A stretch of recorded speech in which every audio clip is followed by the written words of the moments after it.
He bombed in Detroit, did a little better in Chicago, but from the sounds of it, Charlie Sheen totally rocked Cleveland. The Torpedo of Truth tour rolled into Cleveland last night before Sheen even blessed the crowd with his presence. The crowd was chanting, F Detroit.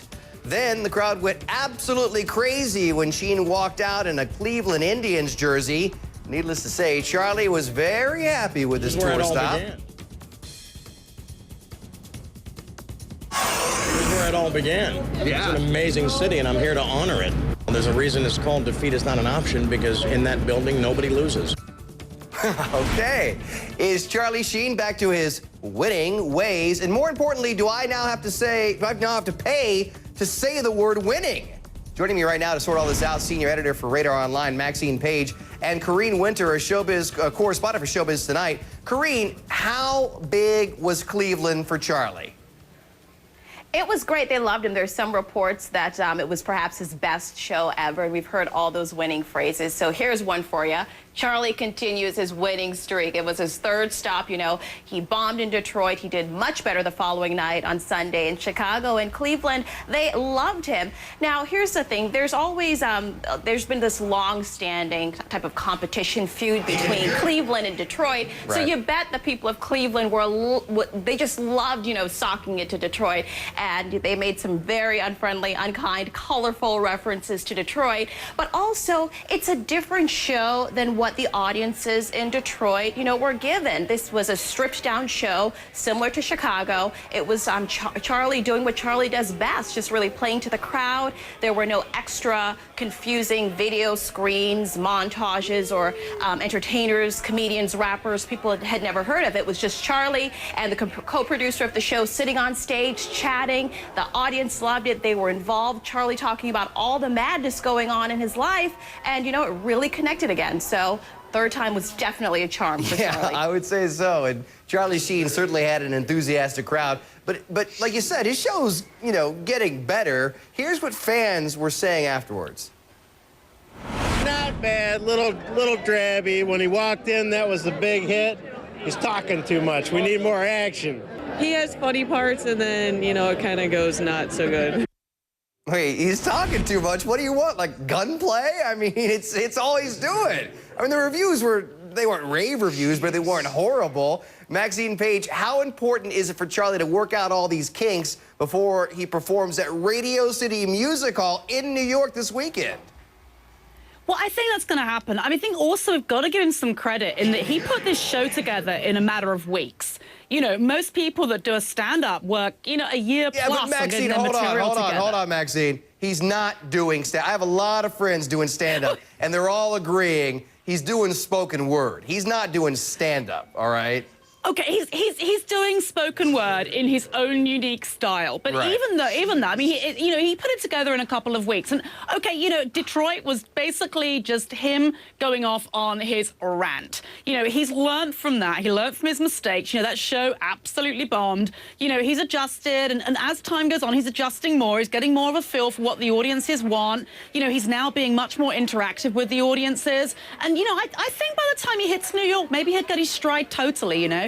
Well, and I think that the reason that it bombed in Detroit, it wasn't because of Charlie. It was because he had a comedian that people didn't want to see, and then he had Simon Rex rapping. I mean, I would boo that. I mean, the Detroit show was a disaster. How bad was it? The theater in Cleveland refused to sell glass bottles of any beverage. Every drink had to be in a plastic cup, just in case the crowd turned on Charlie like they did in Detroit.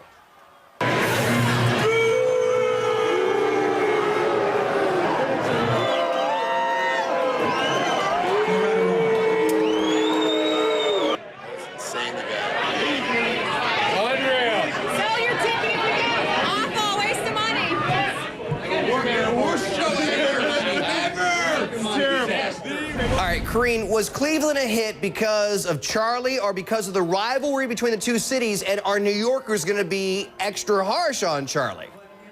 The rivalry played a little part, but I really think it's because it was such a different show from Detroit. And again, I was there, and hearing those boos really brings me back to Saturday, and the tension that was building there, you know, the opening act was horrible.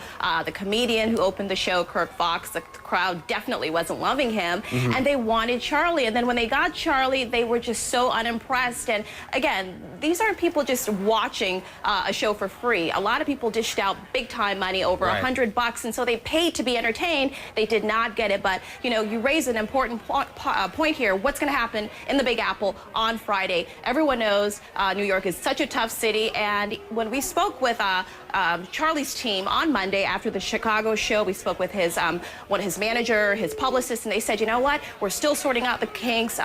You know, this is why you don't do a show like New York, you know, in New York on your opening night, because it's such a tough city. So I don't think they're going to be as easy on him on Friday. You do Detroit, though. You do Detroit. Detroit's not any easier, you know. I mean, now Charlie Sheen may be out of an acting job, but that doesn't mean he isn't making money. He wants to, get this, trademark his catchphrases. He even used a few in this Funny or Die clip.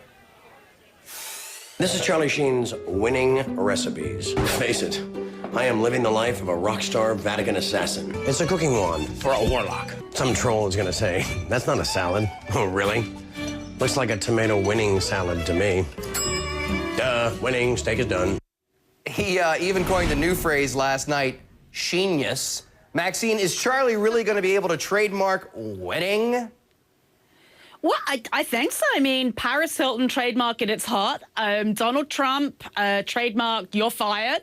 So I don't see why not. I mean, it's winning to put his unique Sheenism on it. But I mean, he's really going full metal to like cash in on all he can on this episode.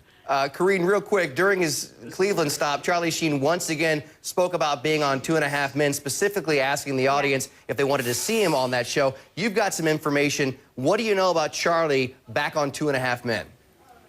Well, it looks very unlikely at this point. He referenced it in his Detroit show. He referenced it again last night. He clearly wants his job back. But remember, there's a big legal mess going on right now. The $100 million lawsuit that Charlie has filed regarding breach of contract. It's just an absolute mess. And also, the reports today with John Cryer saying that, you know what, he's looking for a new gig. So it looks as if any talks, any hopes of that happening, it's just not going to happen anytime soon. And quickly, I just wanted to show you, this is a lot of the stuff that's selling out at Charlie's show. I'm not going to let you sell this stuff. No, you can't sell it. And the T-shirt, I got the last 2 in Detroit. I can send you one, Carlos. I can give you one. Please, I'll take it. Karine Winter, Maxine Page, thank you so much. All right, we want to remind you, Dr. Drew has a new show that airs at 9 p.m. Eastern right here on HLN. Tonight, what women really want. I got to watch this show. An honest, raw conversation you'll hear only on Dr. Drew tonight on HLN at 9 p.m. Eastern.